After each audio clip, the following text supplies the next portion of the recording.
এবারও 2 রান গাছে ফিল্ডিং হওয়ার কারণে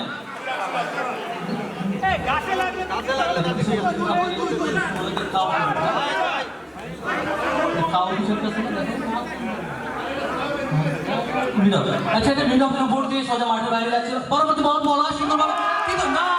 একদম এটা ইয়র্কার ছিল লাস্ট মুহূর্তে ব্যাটসম্যান বুঝে উঠতে পারে নাই যার ফলে সরাসরি একেবারে উইকেট আমরা খেয়াল করলাম এই দুর্ধর্ষ বলার উইকেট 3টা উইকেটই ভেঙে দিয়েছে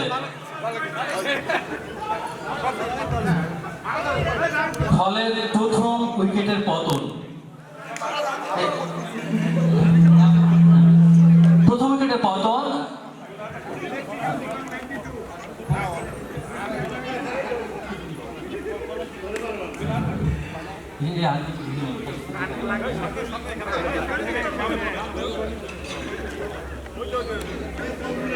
কি বললাম